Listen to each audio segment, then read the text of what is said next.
वैशाख पूर्णिमा व्रत कथा। हिंदू धर्म में पूर्णिमा का बहुत महत्व माना जाता है। हिंदू पंचांग के अनुसार साल में कुल 12 पूर्णिमा तिथि पड़ती है, जिनमें से एक है वैशाख माह की पूर्णिमा, जो इस साल 23 मई गुरुवार के दिन पड़ रही है।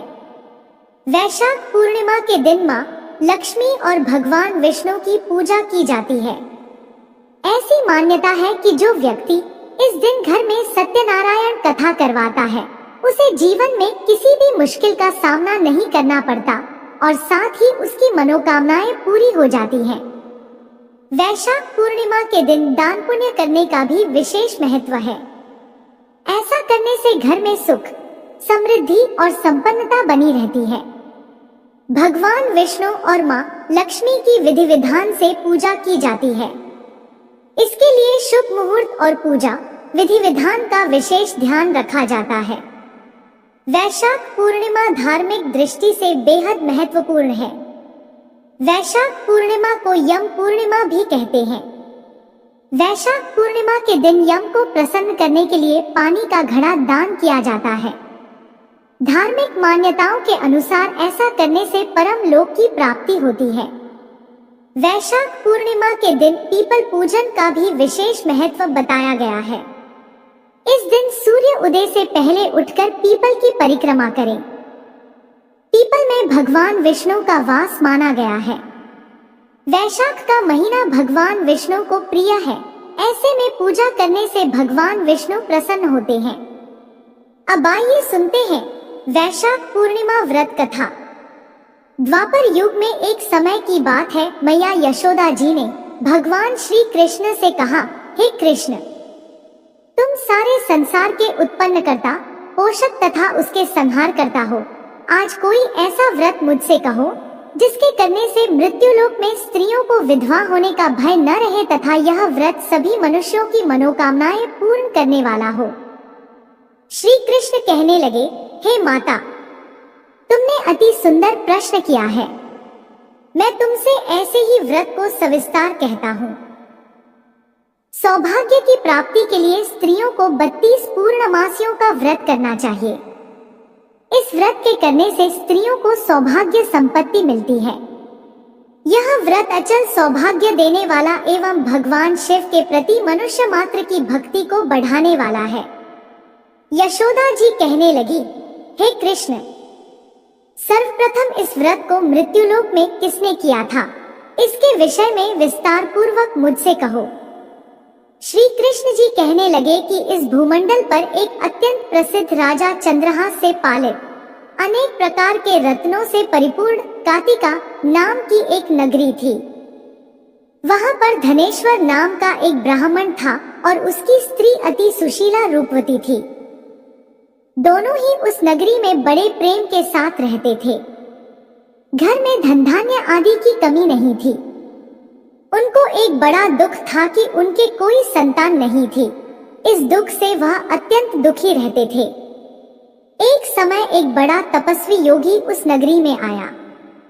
वह योगी उस ब्राह्मण के घर को छोड़कर अन्य सब घरों से भिक्षा लाकर भोजन किया करता था। रूपवती से वह भिक्षा नहीं लिया करता था। उस योगी ने एक दिन रूपवती से भिक्षा न लेकर किसी अन्य घर से भिक्षा लेकर गंगा किनारे जाकर भिक्षान्न को प्रेम पूर्वक खा रहा था कि धनेश्वर ने योगी का यह सब कार्य किसी प्रकार से देख लिया। अपनी भिक्षा के अनादर से दुखी होकर धनेश्वर योगी से बोला, महात्मन, आप सब घरों से भिक्षा लेते हैं परंतु मेरे घर की भिक्षा कभी भी नहीं लेते, इसका कारण क्या है? योगी ने कहा कि निःसंतान के घर की भीख पतितों के अन्न के तुल्य होती है और जो पतितों का अन्न खाता है वह भी पतित हो जाता है। चूंकि तुम निःसंतान हो, अतः पतित हो जाने के भय से मैं तुम्हारे घर की भिक्षा नहीं लेता हूँ। धनेश्वर यह बात सुनकर अपने मन में बहुत दुखी हुआ और हाथ जोड़कर योगी के पैरों पर गिर पड़ा तथा आर्तभाव से कहने लगा, हे महाराज, यदि ऐसा है तो आप मुझको पुत्र प्राप्ति का उपाय बताइए। आप सर्वज्ञ हैं, मुझ पर अवश्य ही यह कृपा कीजिए। धन की मेरे घर में कोई कमी नहीं, परंतु मैं पुत्र न होने के कारण अत्यंत दुखी हूँ। आप मेरे इस दुख का हरण करें, आप सामर्थ्यवान हैं। यह सुनकर योगी कहने लगे, हे ब्राह्मण, तुम चंडी की आराधना करो। घर आकर उसने अपनी स्त्री से सब वृत्तांत कहा और स्वयं तप के निमित्त वन में चला गया। वन में जाकर उसने चंडी की उपासना की और उपवास किया। चंडी ने 16वें दिन उसको स्वप्न में दर्शन दिया और कहा, हे धनेश्वर, जा तेरे पुत्र होगा, परंतु वह 16 वर्ष की आयु में ही मृत्यु को प्राप्त हो जाएगा। यदि तुम दोनों स्त्री पुरुष 32 पूर्णमासियों का व्रत विधि पूर्वक करोगे तो वह दीर्घायु होगा। जितनी तुम्हारी सामर्थ्य हो आटे के दिए बनाकर शिव जी का पूजन करना, परंतु पूर्णमासी को 32 हो जाने चाहिए। प्रातःकाल हाने पर इस स्थान के समीप ही तुम्हें एक आम का वृक्ष दिखाई देगा। उस पर तुम चढ़कर एक फल तोड़कर शीघ्र अपने घर चले जाना।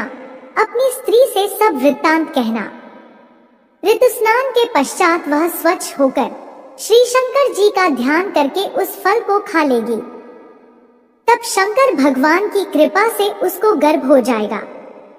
जब वह ब्राह्मण प्रातःकाल उठा तो उसने उस स्थान के पास ही एक आम का वृक्ष देखा, जिस पर एक अत्यंत सुंदर आम का फल लगा हुआ था। उस ब्राह्मण ने उस आम के वृक्ष पर चढ़कर उस फल को तोड़ने का प्रयत्न किया, परंतु वृक्ष पर कई बार प्रयत्न करने पर भी वह न चढ़ पाया। तब तो उस ब्राह्मण को बहुत चिंता हुई और विघ्न विनाशक श्री गणेश जी की वंदना करने लगा। हे दयानिधे, अपने भक्तों के विघ्नों का नाश करके उनके मंगल कार्य को करने वाले, दुष्टों का नाश करने वाले, रिद्धि सिद्धि के देने वाले, आप मुझ पर कृपा करके इतना बल दे कि मैं अपने मनोरथ को पूर्ण कर सकूं। इस प्रकार गणेश जी की प्रार्थना करने पर उनकी कृपा से धनेश्वर वृक्ष पर चढ़ गया और उसने एक अति सुंदर आम का फल देखा। उसने विचार किया कि जो वरदान से फल मिला था वह यह है और कोई फल दिखाई नहीं देता।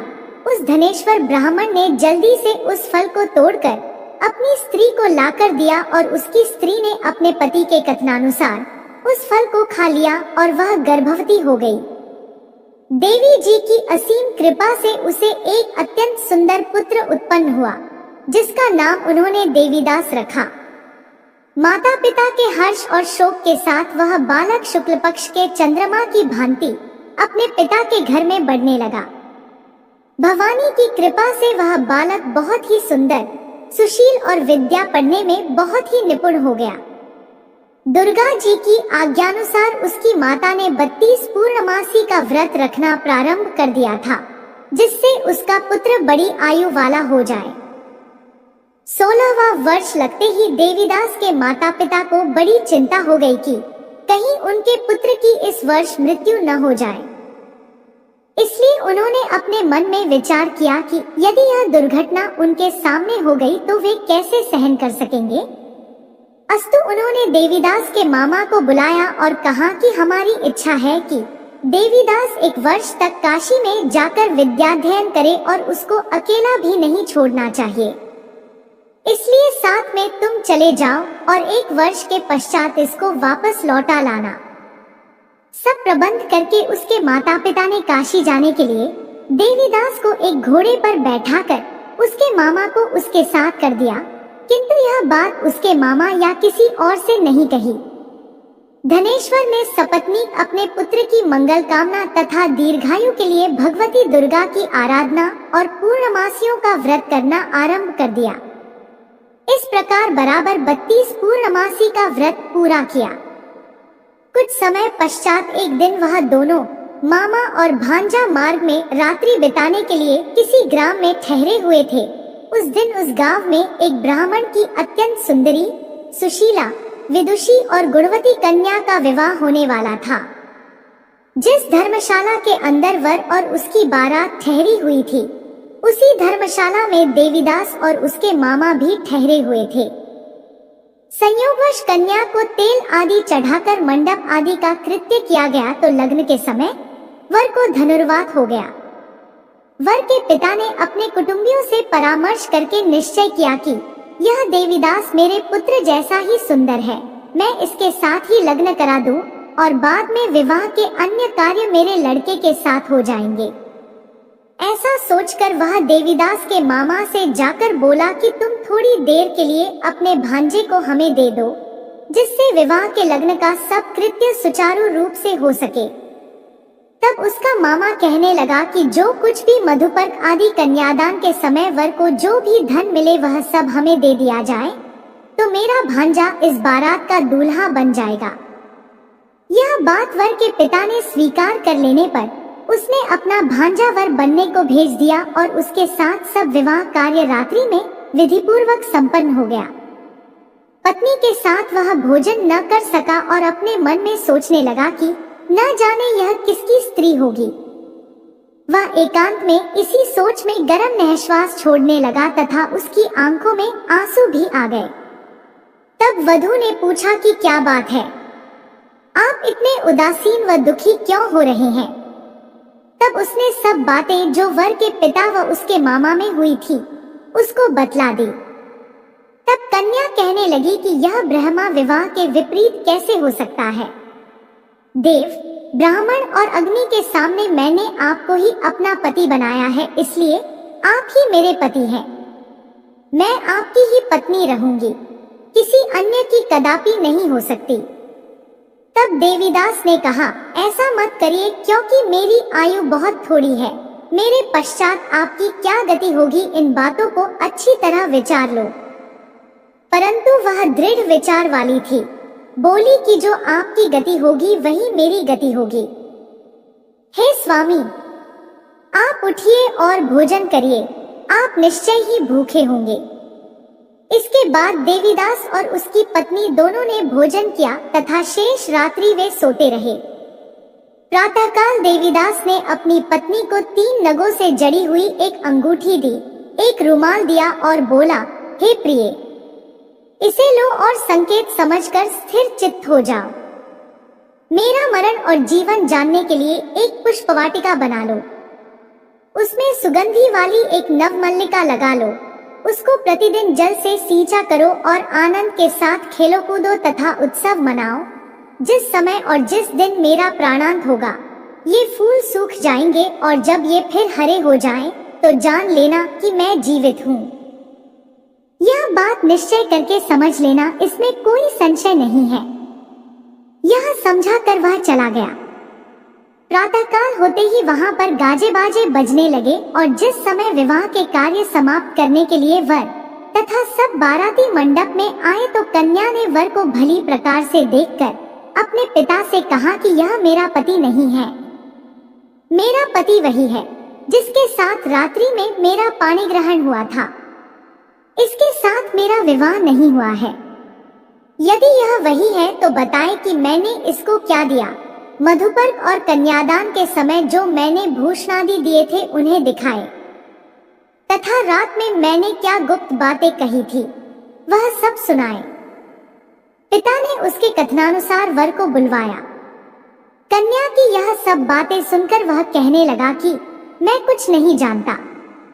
इसके पश्चात लज्जित होकर वह अपना अपमानित मुंह लेकर चला गया और सारी बारात भी अपमानित होकर वहां से लौट गई। भगवान श्री कृष्ण बोले, हे माता, इस प्रकार देवीदास काशी विद्याध्ययन के लिए चला गया। जब कुछ समय बीत गया तो काल से प्रेरित होकर एक सर्प रात्रि के समय उसको डसने के लिए वहां पर आया। उस विषधर के प्रभाव से उसके शयन का स्थान चारों ओर से विष की ज्वाला से विषैला हो गया, परंतु व्रतराज के प्रभाव से उसको काटने न पाया, क्योंकि पहले ही उसकी माता ने 32 पूर्णिमा का व्रत कर रखा था। इसके बाद मध्याह्न के समय स्वयंकाल वहां पर आया और उसके शरीर से उसके प्राणों को निकालने का प्रयत्न करने लगा, जिससे वह मूर्छित होकर पृथ्वी पर गिर पड़ा। भगवान की कृपा से उसी समय पार्वती जी के साथ श्री शंकर जी वहां पर आ गए।